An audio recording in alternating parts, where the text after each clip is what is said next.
China Global Television Network.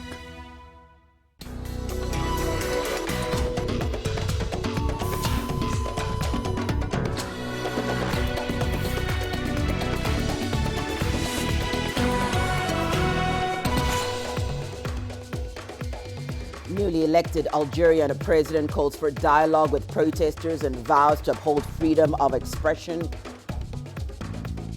U.S. Republicans protest as House Judiciary Committee approves articles of impeachment against President Trump. And protesters march in London against Prime Minister Johnson after the Conservative Party's win in the UK general election. Hello and welcome. You're watching Africa Live. We're coming to you live from Nairobi. I'm Hannah Viviers. Still to come on the program. Kenya launches East and Central Africa's largest solar power plant. And in your sports news, Kenya's Rayton Okwiri looking to end his year on a high as he defends his Africa Boxing Union middleweight title.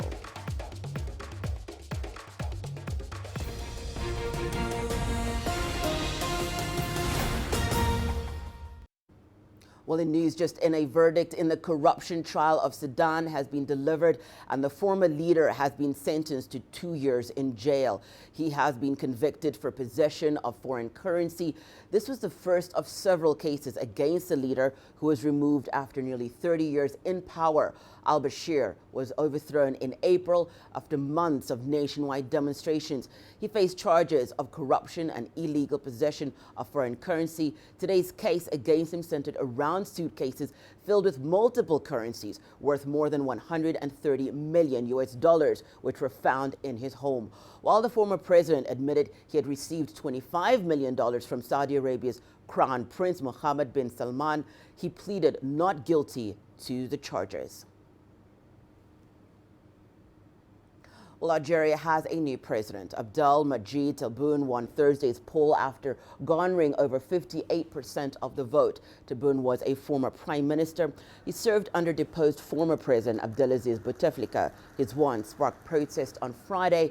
Demonstrators pushed against the 74-year-old, with some claiming his presidency is a continuation of the status quo. Protesters have refused to back down. Tebboune, however, is calling for unity, vowing to allow freedom of expression. Our brothers and sisters in the popular movement must understand that there is no continuity in the fifth term. There is no continuity in the actions of the past.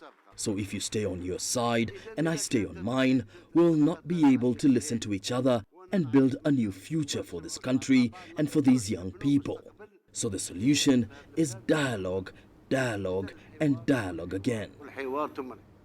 Well, to discuss more in the aftermath of the Algerian election, we're now joined by Bassem Ali, the editor of Ahram Online in Cairo. Thank you so much for joining us, Bassem. Before these elections, Bassem, protesters had been demanding elections, and now they protest after the elections. What is happening here?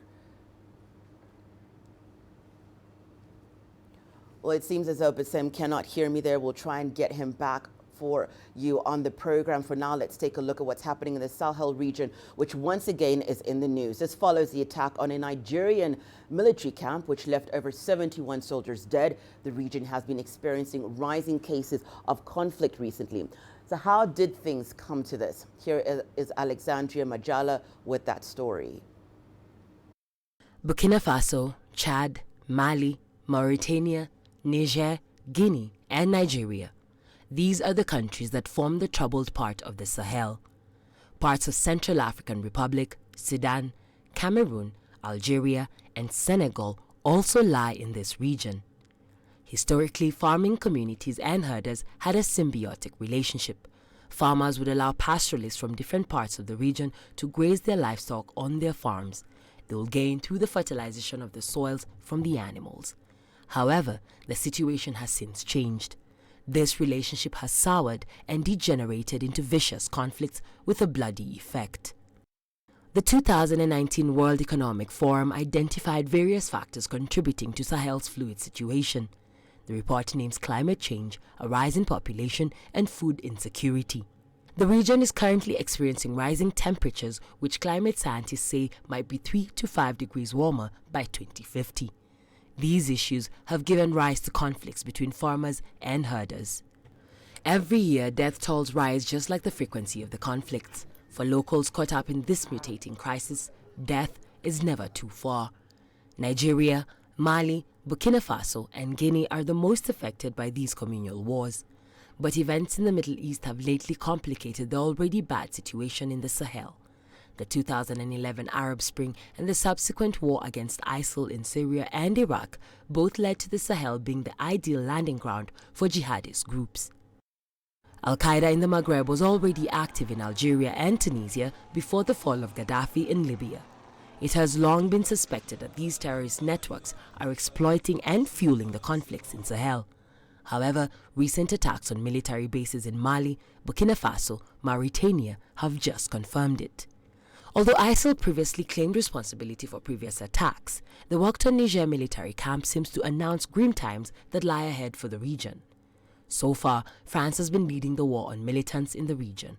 However, the G5 Sahel joint force is plagued by challenges, including a lack of international support and funding. Alexandria Majala for CGTN. Well, we did bring this story. One of our top stories was this protest happening in Algeria after the elections. To discuss more on the aftermath of the Algerian election, we're now joined by Bassem Ali, the editor of Ahram Online in Cairo. Bassem, thank you so much for joining us. Before these elections, we were just talking about how there had been protests demanding the elections, and now there have been protests after the elections. Bassem, tell us what's happening here.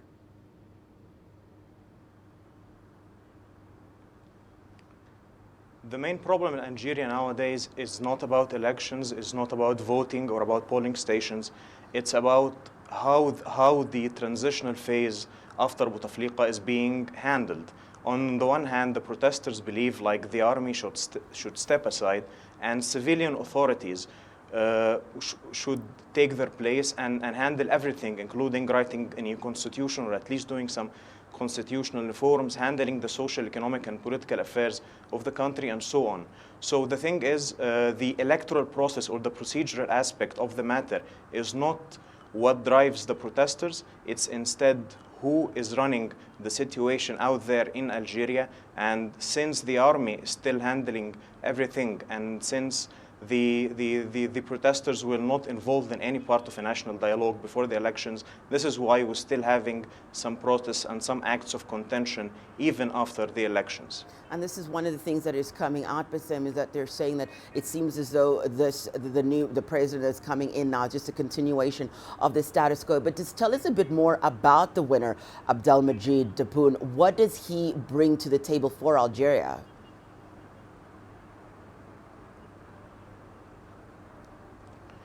Abdelmajid Tebboune, the new president for Algeria, is an economist who has been involved in politics across all levels in Algeria, the local level, the government level, and even the premiership level.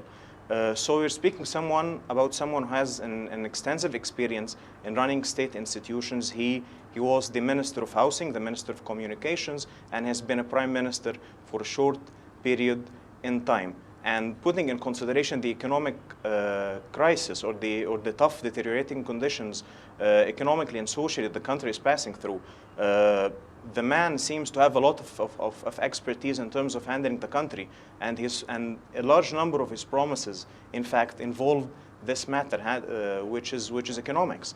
But the thing is, Abdelmajid Tebboune, for the protesters, is still someone from Bouteflika's time. They're looking for new faces. They're looking for someone who's younger, someone who didn't work in Bouteflika's and in any of Bouteflika's governments in the past. And this is why the situation is still a bit problematic. So despite the fact that we're having someone who ran government agencies for a very long period of time, he doesn't seem like someone who is satisfying enough for those young men who are protesting in the streets of Algeria.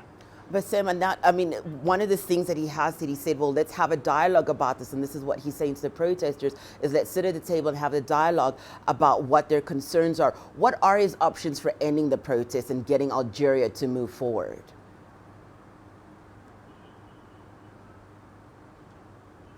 I think the main way out for the country in the meantime is for the new president to show that all his electoral promises can be turned into reality.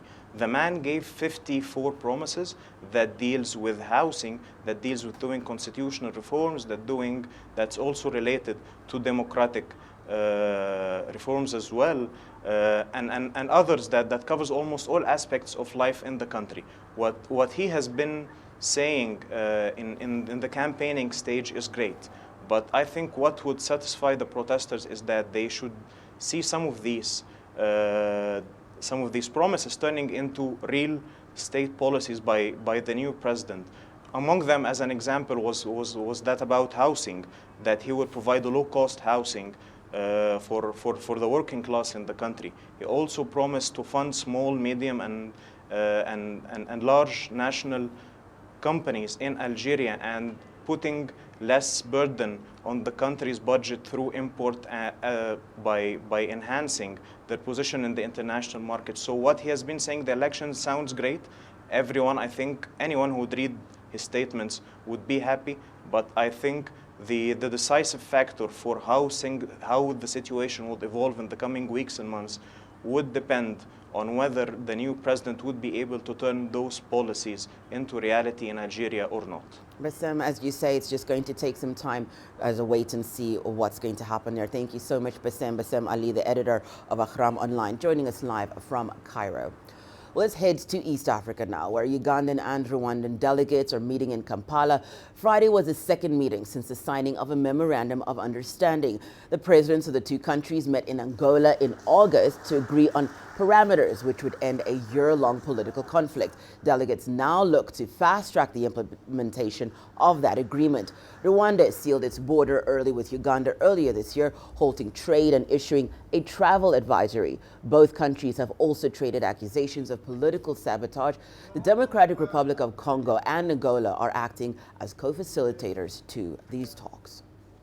We are confident that our two sister countries have all the necessary conditions to make this dialogue a success story, given the important role that both countries have in the geopolitical balance of the sub-regions for the consolidation of peace and security as a fundamental premise for the most wanted regional economic integration. We move to the U.S. now, where the U.S. House Judiciary Committee has approved 2 articles of impeachment against President Donald Trump. They are abuse of power over his dealings with the Ukraine and obstruction of Congress. The charges now move to a full vote in the Democrat-controlled House of Representatives. CGTN's Giles Gibson reports. Unanimous support from Democrats. Mr. Cohen? Aye. Mr. Cohen votes aye. And unanimous opposition from Republicans. Mr. Jordan? No. Mr. Jordan votes no. It only took about 10 minutes to pass the 2 articles of impeachment against U.S. President Donald Trump, making history in the process. For the 3rd time in a little over a century and a half, the House Judiciary Committee has voted articles of impeachment against the president for abuse of power and obstruction of Congress. The House will act expeditiously. Thank you. Republicans, though, say Democrats are setting a dangerous precedent. What we're talking about in here is removing a president because the Democrats don't like that style. They don't like him. They don't like his Twitter account. They don't like many of his staff members. They don't like what he does in the office. But the way our system is designed, the way our Constitution is written, is the party in charge. Even if you have the majority in Congress, you don't get to remove a president because you don't like him. Down the street at the White House, President Trump once again dismissed the charges against him. It's a witch hunt, it's a sham, it's a hoax. Nothing was done wrong. He's accused of soliciting Ukraine to help him politically while holding up aid and a White House meeting. The rules are suspended, the bill is passed. Despite that presidential dismissal, Democrats will press ahead with a full vote in the House of Representatives next week before a likely trial in the U.S. Senate. On Thursday, the top Republican in the Senate gave Fox News his assessment of how that will go. There's zero chance the president obviously would be removed from office, and I'm hoping we'll have no defections at all. It would take at least 20 Senate Republicans crossing the aisle to remove President Trump from office, meaning the Democrats' impeachment push is expected to fall at the final hurdle. Giles Gibson, CGTN, Washington. Meanwhile, hundreds of protesters took to the streets in central London on Friday night following the Conservative Party's win in the UK general election. They marched from Downing Street to Trafalgar Square, breaking through police barricades. Several demonstrators were hit with batons and arrested. Prime Minister Boris Johnson's win on Thursday gave him a comfortable majority in the House of Commons. The UK Prime Minister has promised to push through Brexit next year. Thank you all very much. Listen, I don't want to...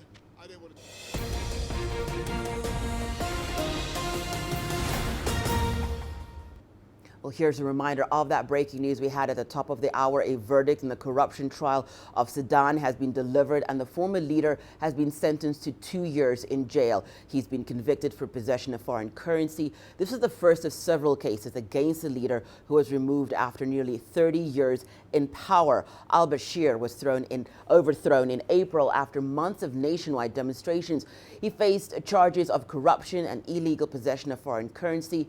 Today's case against him centered around suitcases filled with multiple currencies worth more than $130 million, which were found in his home. While the former president admitted that he had received $25 million from Saudi Arabia's Crown Prince Mohammed bin Salman, he pleaded not guilty to the charges. Well, it's time now for us to take a short break and return. More news, including from a problematic weed into energy, Ethiopian cooperative finds a new way to provide livelihoods for refugees. An illegal charcoal trade thrives in Zimbabwe due to electricity and fuel shortages.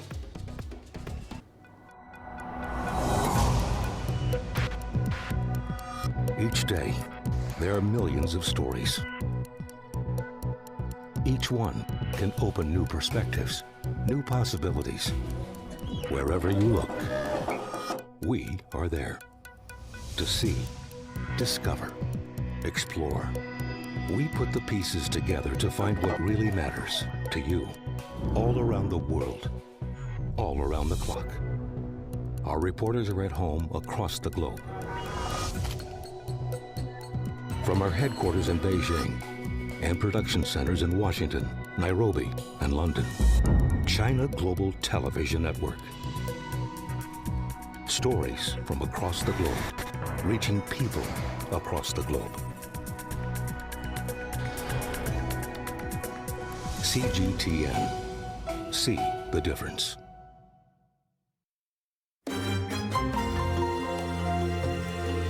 Africa Live.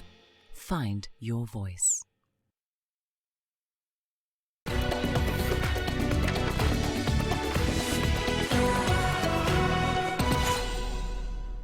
Welcome back. You're watching Africa Live. Well, it's Ethiopia now, where a cooperative is converting weed into renewable energy. The program seeks to provide livelihoods for refugees and host communities. CGTN's Terry Wangari has more. Wapido Cooperative is located in Ethiopia's arid south. The cooperative is supported by the IKEA Foundation. Its main venture is providing renewable energy using prosopis trees. Where this tree grows, it eradicates all other trees. It grows alone. That is the biggest problem. The root grows deep down into the ground and stretches wide, and it is hard for other trees to grow. Prosopis trees were first planted here 50 years ago. Its spread in the area has been the source of major conflicts. We have seen that there is a problem with the refugee and the local host community. Mostly the conflict come on, when they go to the bush and find firewood. By converting the weed into charcoal, the program not only promotes peace but also boosts the local economy. They become, client and producer. The host community, they cut the firewood, the prosopis, and they sold it to the refugee. cooperative. And the refugee cooperative, they take the prosopis and then they process in this center. Prosopis trees are designated as weeds due to their invasive nature. It's widely believed charcoal made from it burns longer than the regular ones. Terry Wangari, CGTN.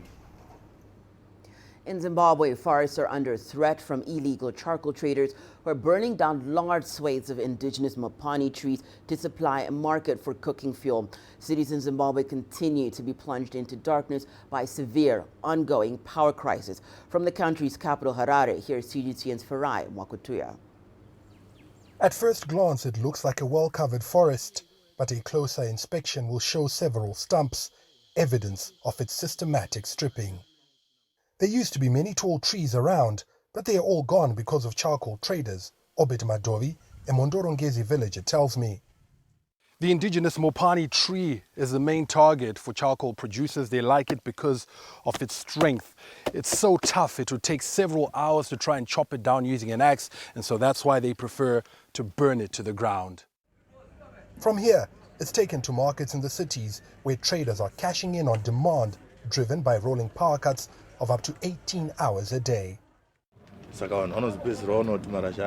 People prefer charcoal because it's cheaper than other sources of energy, and since we are now in the rainy season, you can cook with it indoors unlike firewood. For him, environmental impact is peripheral. I am not sure where the charcoal comes from or how it is sourced, but I need to make a living, so that's why I sell it. But his trade is fueling a time bomb. You know, we have got a deforestation rate of approximately 330,000 hectares loss of forest cover in Zimbabwe annually. About 40% of that could be attributable to cutting down of trees for fueled energy. Fines for trading charcoal and other forest products range from 60 Zimbabwe dollars to 700. Paltry amounts compared to the huge returns traders are making. And so authorities here are adopting a different approach.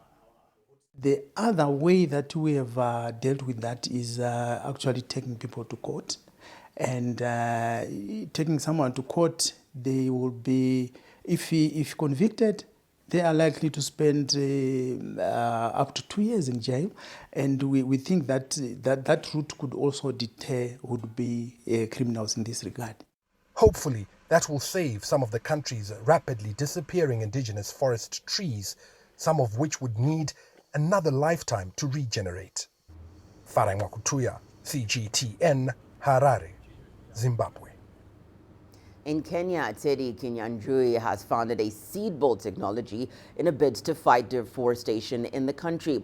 While restoring trees that are mostly used for charcoal, his company distributes single indigenous species across arid and semi-arid areas. We followed him to unravel the science.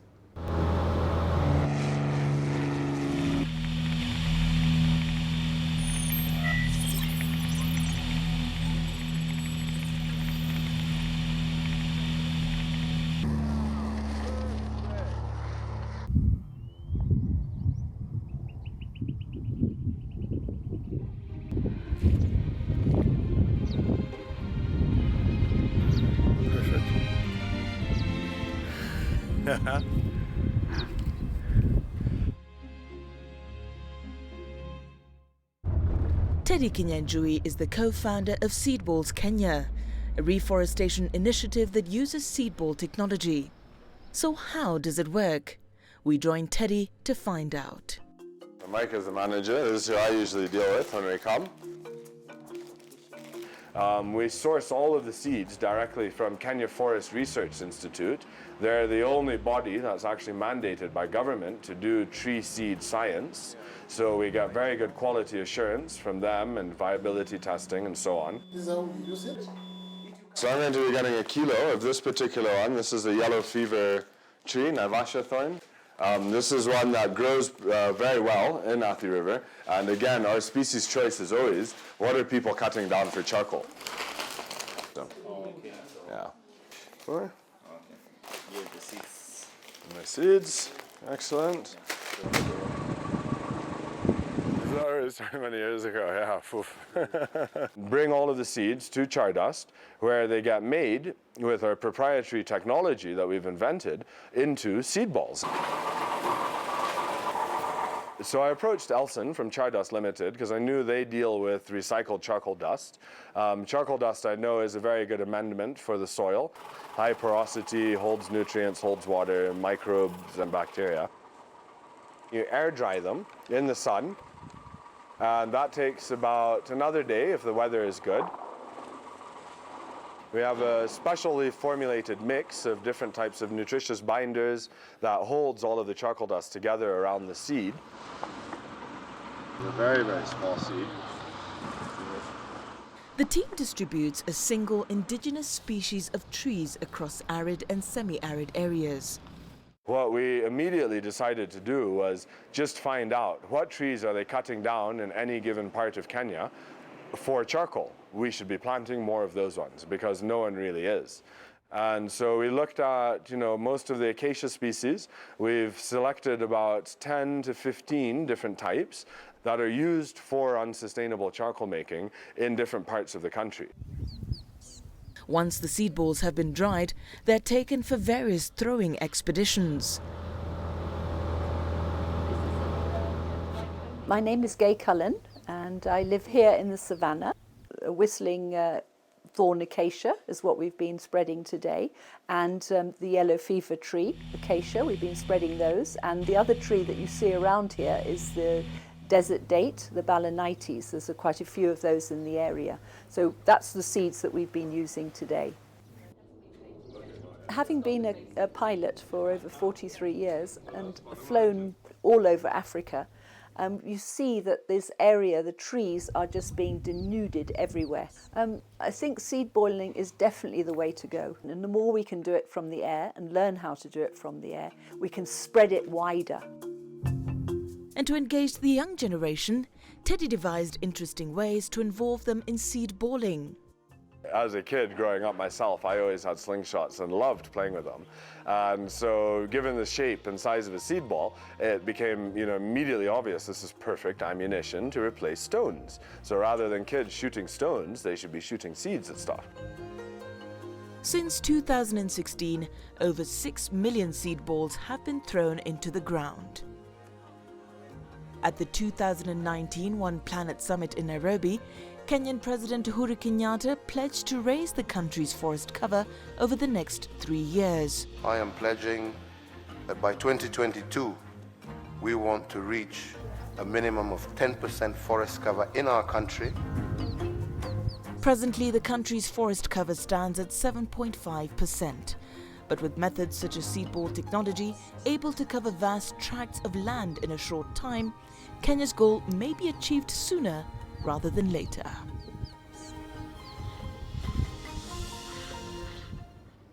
Well, Kenya does have some of the most incredible trees and forests on the planet, so it's great to see that initiative. Well, the member states of the Intergovernmental Authority on Development are urging governments in the region to pay more attention to the roles women play in conflict resolution. The meeting held in Uganda's lakeside city of Entebbe is also being attended by experts from the African Union and the United Nations. CGTN's Isabel Nakira reports.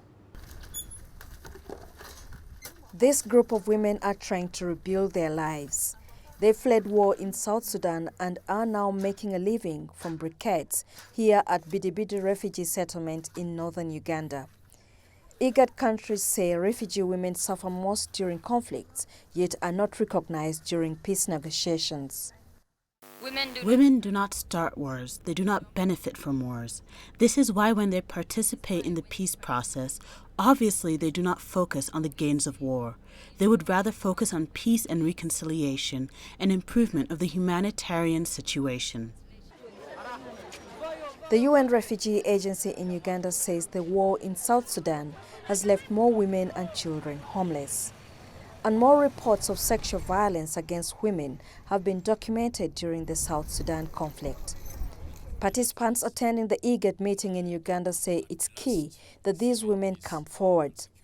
What networks, what systems have we put in place to ensure that early warning is informed by the communities, by the women? They are the ones who see these arms being ferried across those ungoverned areas. And yet, they are also victims of conflict. They are also victims of both those who are intended to protect the livelihoods and the lives of our people, and they are the victims even when it comes to putting in place governance that benefits all. IGAD states recognize that women have played prominent roles in peace processes in the Horn of Africa, such as Sudan and Burundi, but want to see more women participate. IGAD member states say governments need to ensure that women groups are supported in their peace-building efforts to help bring justice to victims of rape and violence. The resolutions are expected to be adopted by governments in the region to help guide them during conflict resolutions. Isabel Nakiria, CGTN, Entebbe, Uganda. Well, your business news is up next after the break. Here are some highlights. Top Tanzanian University student winners of ICT contest awarded in Dar es Salaam. And Kenya launches East and Central Africa's largest solar power plant.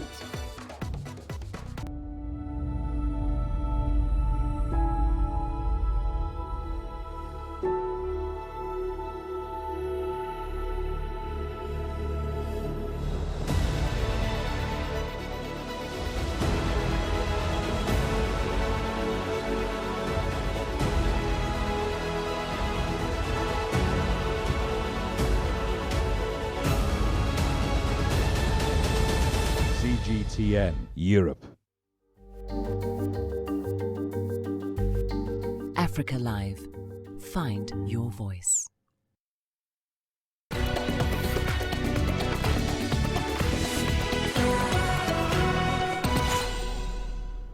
Welcome back. Time now for your business news. Zimbabwe's President Emmerson Mnangagwa has vowed that the country's economy will not revert back to using the U.S. dollar.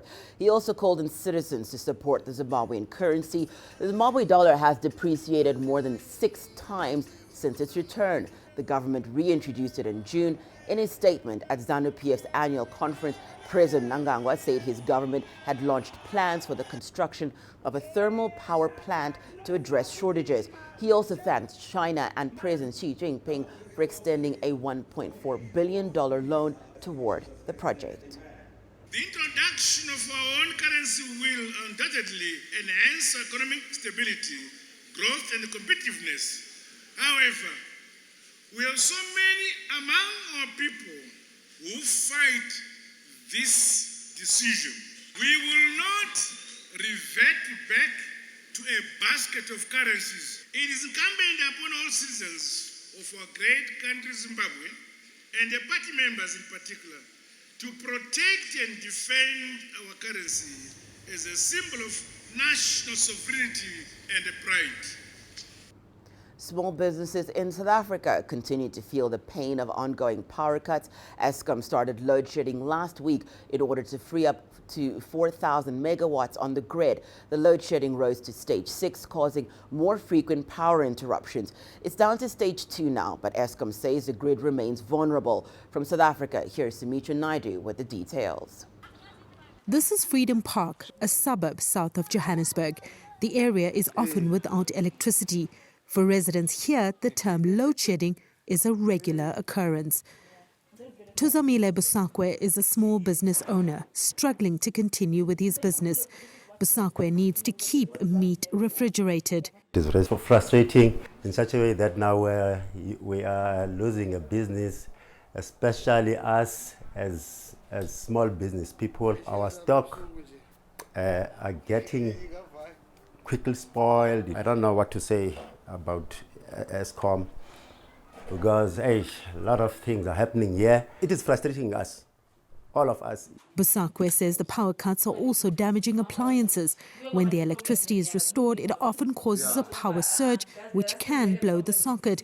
He says the people are growing impatient. We do speak to our councillors, but it seems as if we don't get the response You understand? Because we are having a community meeting, but still the same.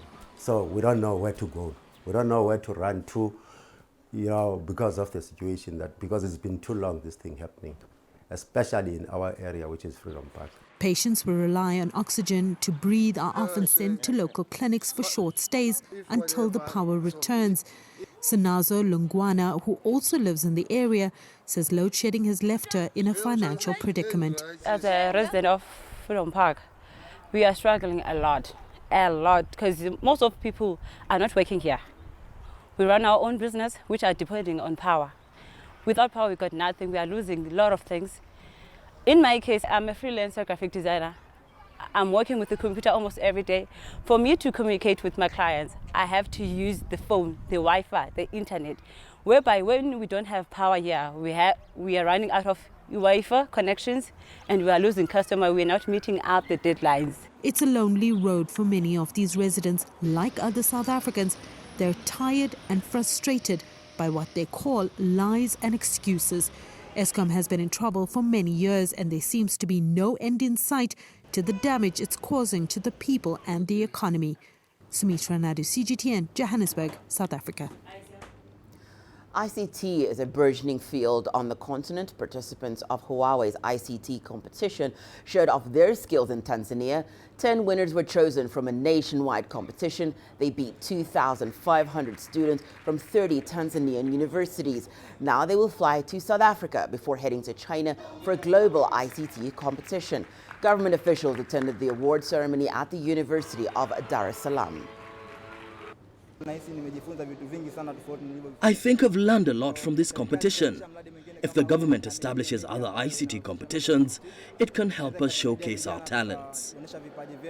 The ICT industry, as a part of the foundation of an entire industry, is an enabling industry. It can not only promote economic development, but can also be associated with other industries, especially for African countries. Tanzania actually has many talents here. But how can these talents adapt their talents to achieve overtaking other countries or aspects, and achieve its goal of industrialization and middle-income country status by 2025? ICT is a good enabler.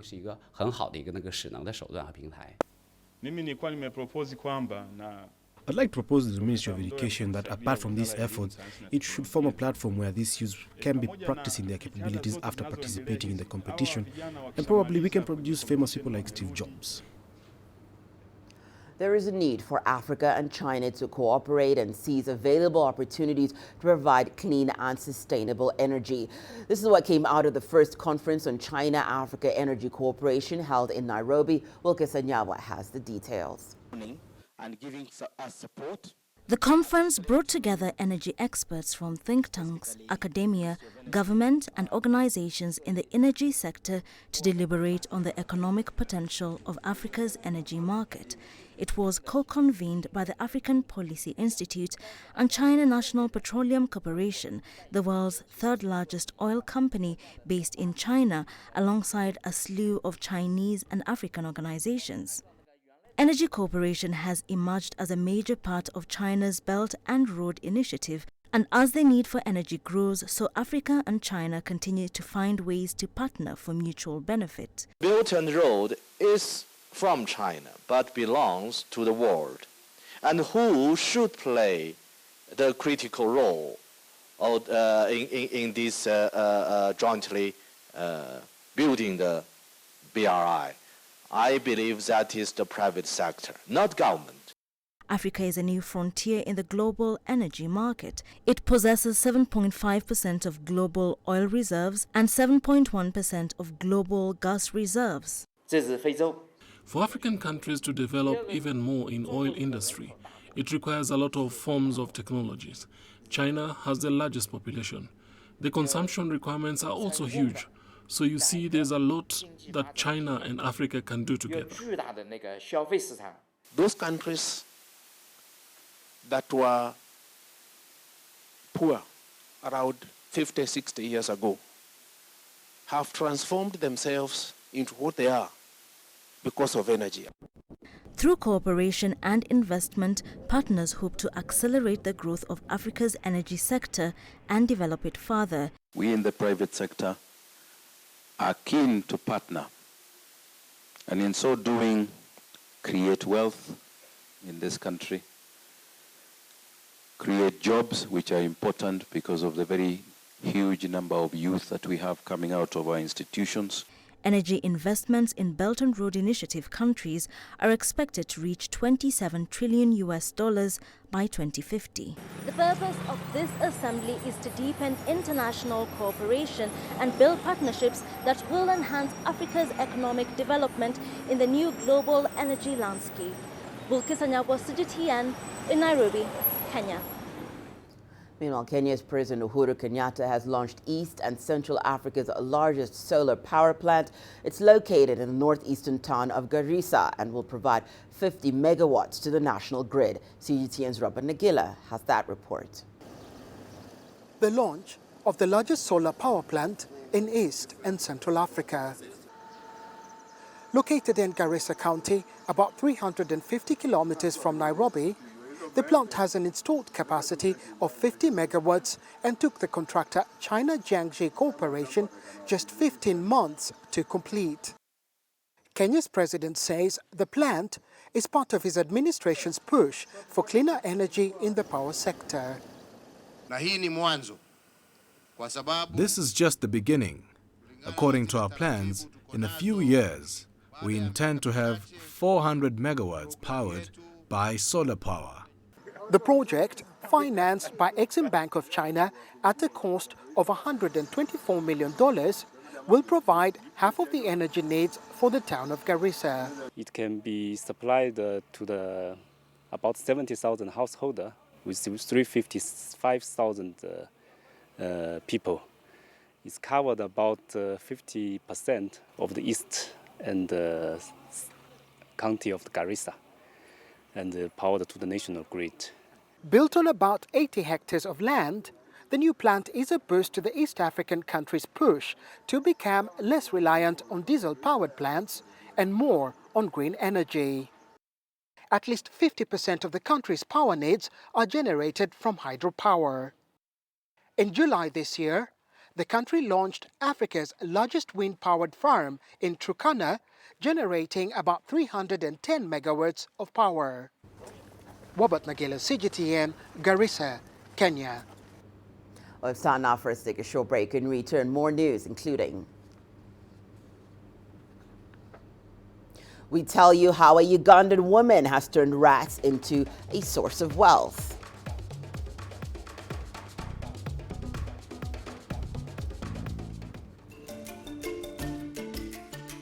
Africa Live. Find your voice.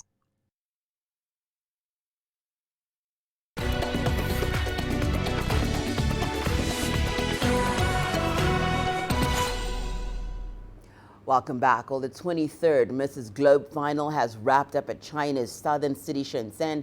Ladies from more than 63 countries entered the competition.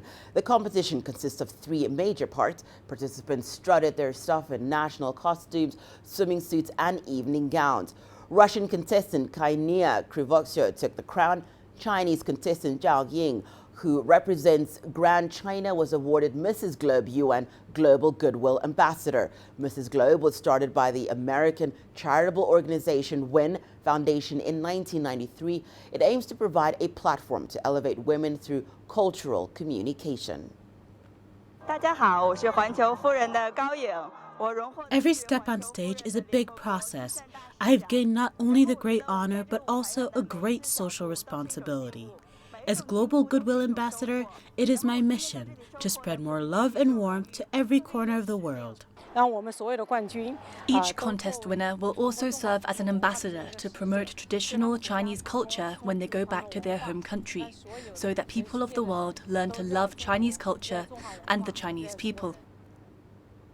In many parts of Africa, rats are considered as pests, but one woman in Uganda is rearing them for a living. Aisha Ekum sells laboratory rats to schools for study purposes. CGTN's Hilary Ayesiga reports. Aisha Ichum is a teacher by profession. but she also breeds rats as a side business. She's been doing this for 3 years now from her farm in Wakiso, central Uganda. The fact that I got to find out that these animals are quite lucrative, they are quite expensive. Yes, you can easily get the profits within a short period of time. Ichum supplies rats to more than 50 academic institutions and research centers. Each student requires 15 rats a year on average, and that is 5 in term 1, 5 term 2, and 5 term 3. We have never run short of supply because she's always there and she has always had as many as we want. A mature rat costs between $5 to $6, and healthy rats can produce over a dozen pups every 6 weeks. Aisha rears close to 1,500 rats in these cages. She's now planning to expand her business to meet the growing demand for lab specimen. But like any other business, this one also has limitations. But because they're overcrowded, you find out that these rats have been attacked by a particular disease. So in between, you have to incur expenses of vaccinating them, treating them. But Ichum is committed to keeping her rats as healthy as possible to feed the growing demand, with the hope to one day expand her business into exports. Hilara Isiga, CGTA, Wakiso, Central Uganda. Time now for us to take a short break and return your sports news, including Kenya's Rayton Okwiri looking to end his year on a high as he defends his Africa Boxing Union middleweight title.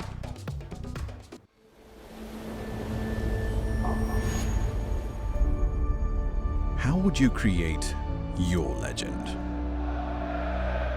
On the fields, on the tracks, in the arenas of Africa. Were you born to be a player? Could this moment be yours?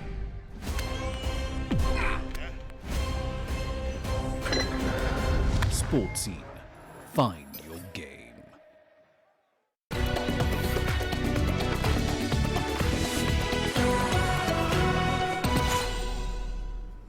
Welcome back. Time for your sports news now. Rayton Okwiri has had a fantastic 2019 year that culminated with him winning the Africa Boxing Union middleweight title. The Kenyan boxer is trying to keep the title with him for the close of the year, but for that to happen, he needs to stop Congolese boxer Augustine Matata. Here's TGTN's Asatal with more. Since turning into a professional boxer after the 2016 Olympics, Rayton Okwiri has managed to establish himself as a top fighter on the continent. The Kenyan has managed to win 4 of his 6 fights via knockout, 1 of them by unanimous decision and 1 draw. This is what earned him the Africa Boxing Union middleweight title that is now on the line. Right now, I'm preparing for my ABU title defense that will be on the 14th at City Hall in Nairobi. I will be facing an opponent from DLC who is based in South Africa and is known as Augustine Matata. Okwiri is famously known as Boom Boom and has become a thing of legend for his knockout performances, having knocked out his last 4 opponents. And since he will be fighting at home, the fans are baying for blood against the Congolese fighter. My team and I have been observing his style, and we do have our game plan, and if he falls into a trap, I will end the fight early. But he is not an easy opponent. This will be a tough fight, and if you check his record, he has so far fought 7 fights and won all 7 fights. This means he is an experienced boxer, and so you cannot underrate him. Okwiri is well aware of the threat posed by the hard-hitting Congolese fighter, but believes in his ability to retain the title he won in September. He has power, that I cannot deny, but you know, power without skills is nothing. Speed and skills are key for my victory in this upcoming fight, where we have a very good plan to defeat him. If he depends on power, and boxing is not all about power alone, you have to mix up all the elements, which I have. I believe in my power, and if I catch anyone, it's a knockout. Okwiri will be looking to end the year as the ABU middleweight champion, But ahead of him is an undefeated boxer from Congo, who is also hungry to dethrone the king. A win for Okwiri will ensure that Kenya remains in possession of its only Africa Boxing Union title. Astatal, CGTN. That's bound to be an interesting rumble. Well, the 9th edition of the Guinea International Cycling Tour attracted competitors from Guinea, Senegal, Burkina Faso, Cote d'Ivoire, Mali, Mauritania, and Togo. Daniela Pearson recaps the 2019 event. 40 cyclists from 8 countries took part in the 2019 Tour of Guinea-Conakry. This 9th edition of the International Cycling Tour of Guinea started in the forest region of Kissidougou, more than 500 kilometers from the capital Conakry. The peloton then passed through the cities of Farana, Mamou, Kindia and Koya before finishing outside the September 28 stadium in Conakry. Hundreds of fans lined up the route as cyclists passed through the cities ahead of the final 74-kilometer Koya to Conakry stage. Action drew to a close with a 4x5-kilometer closed-circuit lap at the September 28 stadium in Conakry. Bassirou Nikema from Burkina Faso was the first to cross the line on the final day, but the overall winner was countryman Sadou Diallo, who pocketed over $2,100 for victory. Thank God that we won the yellow jersey. This victory belongs to the whole team and also the whole country. I thank God and the Cycling Federation of our country. The federation gave me a training opportunity and the result is conclusive. Team spirit has prevailed. In sports, it is important to show solidarity. Since the beginning of the competition, this has been our motto: cohesion and team spirit. 30 kilometers away from the climb of the best climber, there was a breakaway by a Burkinabe. The peloton exploded. We tried to go faster, but we couldn't catch up with the one in front because he was 2 minutes away. With 3 kilometers to go, I did everything I could to catch up with him, but in vain. The final stage of the 2019 race took place in the presence of top Ghanaian authorities, who mobilized the competitors under the theme Bicycle to Eradicate AIDS, since this year's edition was organized on the occasion of World AIDS Day. We took an oath not to be Minister of Football in Guinea, but Minister of Sports, and today the people of Guinea are seeing that all disciplines are valued. We will meet again to first draw lessons from this 9th edition and make projections for the 10th edition. Team Burkina Faso finished first in the overall rankings as their riders completed a top 4 shutout. Beyond sports, the cycling race also allowed participants to savor the rich landscape of Guinea. Daniela Pearson, CGTN. On to football news now. Brazil, Colombia and Japan have each submitted formal bids to host the 2023 FIFA Women's World Cup a day after Australia and New Zealand announced their joint bid. The 4 submissions come amid an unprecedented interest from member countries, with the upcoming edition of the tournament set to be the first to feature 32 teams. The most recent Women's World Cup in France enjoyed record TV audiences and high attendance, with the